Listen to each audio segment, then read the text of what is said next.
श्री स्वामी समर्थ. स्वामी महाराजांच्या कृपेने तुमच्या सर्व इच्छा मनोकामना पूर्ण हो. येत्या सोमवारी सोमवती अमावस्या आहे. सोमवती अमावस्येच्या दिवशी पवित्र नद्यांमध्ये स्नान करावे.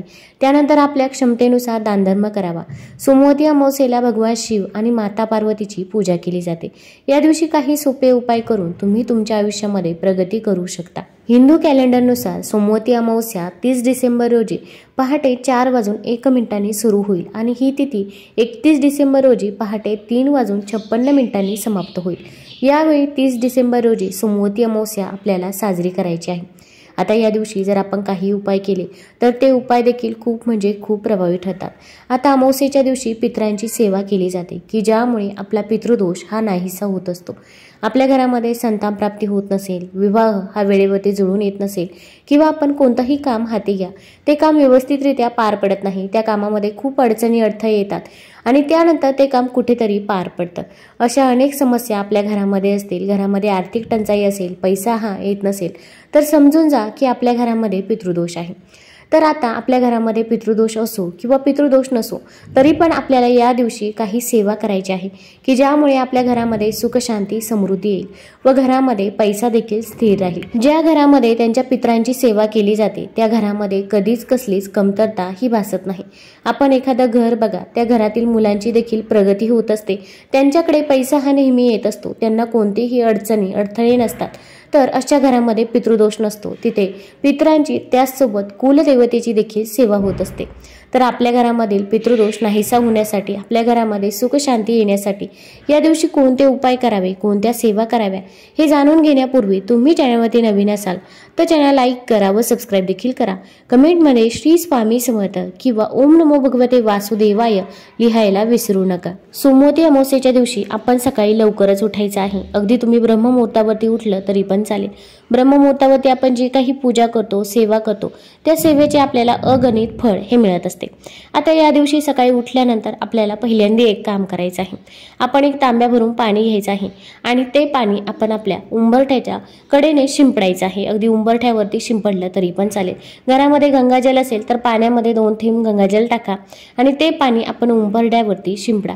कारण की आपले पूर्वज हे पृथ्वीवरती येत असतात आणि ते आपल्या उंबरठ्याजवळ येत असतात आणि जर आपण तिथे पाणी शिंपडलं तर आपल्या पूर्वजांचा आत्मा तृप्त होतो आणि ते आपल्याला आशीर्वाद देत असतात. आता या सोमवती अमावस्येला आपल्याला दही भाताचा अत्यंत प्रभावी उपाय करायचा आहे. पण हा उपाय आपण संध्याकाळी करायचा आहे. त्या अगोदर आपण घरामध्ये काही सेवा करायची आहे. तर या दिवशी आपण आपला मुख्य दरवाजा हा स्वच्छ पुसून घ्यायचा आहे.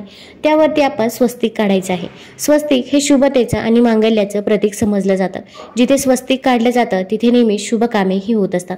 आपण हळद घ्यायची आहे, त्यामध्ये 2 थेंब गोमूत्र टाकायचं आहे आणि त्याने आपण मुख्य दरवाजावरती स्वस्तिक काढायचं आहे. तसेच मुख्य दरवाजावरती या दिवशी आंब्याच्या पानांचं तोरण देखील लावायचं आहे. आपल्या घरामध्ये आपण जेव्हा फरची पुसत असतो तेव्हा त्या पाण्यामध्ये देखील आपल्याला काही वस्तू टाकायच्या आहे. त्यामध्ये आपण गोमूत्र टाकायचं आहे, पिवळी मोहरी टाकायची आहे, तसेच थोडंसं मीठ आणि थोडीशी हळद त्या पाण्यामध्ये टाकायची आहे. अगदी प्रत्येक अमावस्येला या वस्तू टाकून तुम्ही फरची पुसा. तुमच्या घरातील नकारात्मक ऊर्जा नक्कीच दूर होईल व आपल्या घरामध्ये सकारात्मक ऊर्जेचा संचार होईल. आता या दिवशी आपल्याला दही भाताचा उपाय करायचा आहे. आता हा उपाय अगदी आपण संध्याकाळी करायचा आहे. जेव्हा आपण झोपायला जातो त्या टाइमला आपल्याला हा उपाय करायचा आहे. अगदी तुमचे भांडे उरकून होतील, सर्व काही काम उरकेल तेव्हा आपण हा उपाय करायला घ्यायचा आहे. आता हा उपाय करण्यासाठी आपल्याला थोडासा भात शिजवायचा आहे. अगदी मूठभर भात शिजवू शकता किंवा एखादी छोटी वाटी भात शिजवला तरी पण चालेल. या उपायासाठी शिळा भात घ्यायचा नाही किंवा अगोदरचा भात असेल तर तो भात घ्यायचा नाही. या उपायासाठी आपण सेपरेट भात घ्यायचा आहे आणि तो फक्त या उपायासाठीच वापरायचा आहे. तर आता भात शिजवताना आपण त्या भातामध्ये मीठ टाकायचं नाही. आळणी भात आपल्याला शिजवायचा आहे.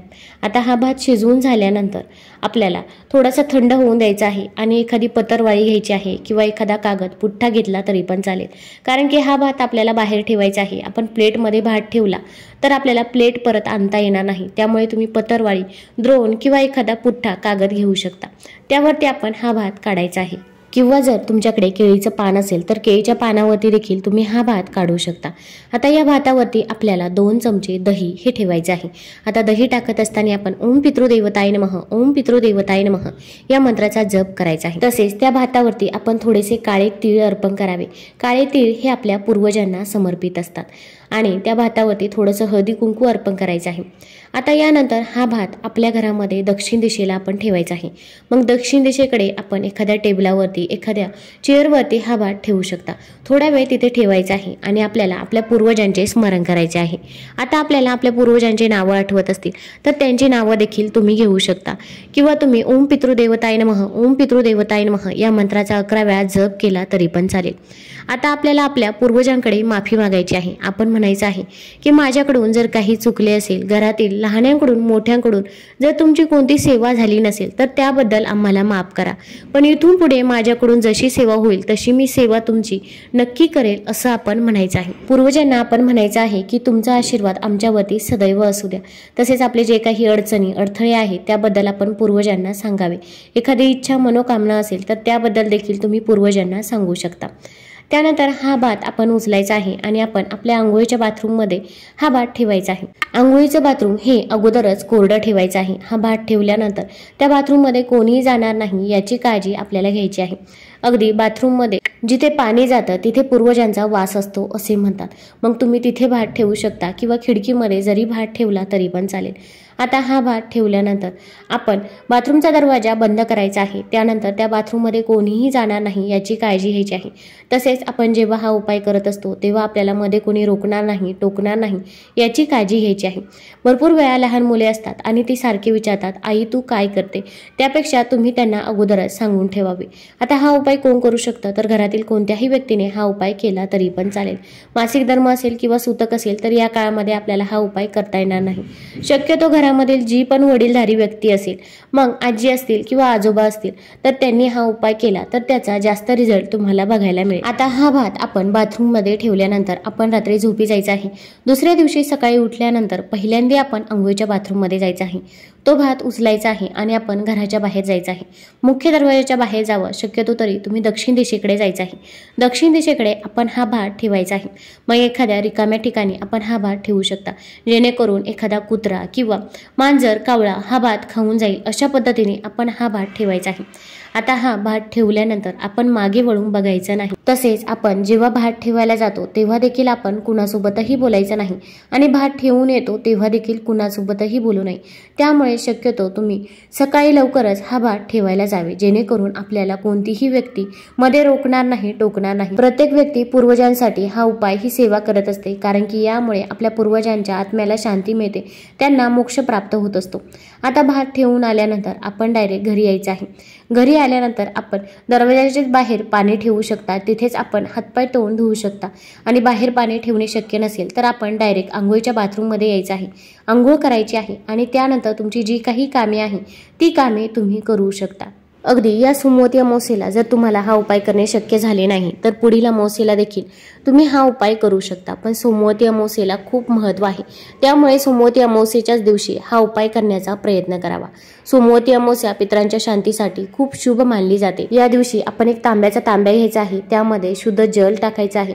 गंगाजल असेल तर ते देखील 2 थेंब त्या पाण्यामध्ये टाकावं, थोडेसे काळे तीळ टाकावे आणि आपण सूर्याला जल अर्पण करावे। जल अर्पण करताना आपण ओम पितृदेवताय नमः या मंत्राचा देखील जप करावा। यामुळे आपल्या पितरांना मोक्ष प्राप्त होतो, त्यांच्या आत्म्याला शांती मिळत असते। तसेच असे केल्याने आपल्याला निरोगी आरोग्य देखील मिळत असते, आपल्या घरामधील पितृदोष देखील नष्ट होत असतो। तुम्हाला जर हा व्हिडिओ आवडला असेल तर चॅनल लाईक करा, सबस्क्राईब करा। धन्यवाद।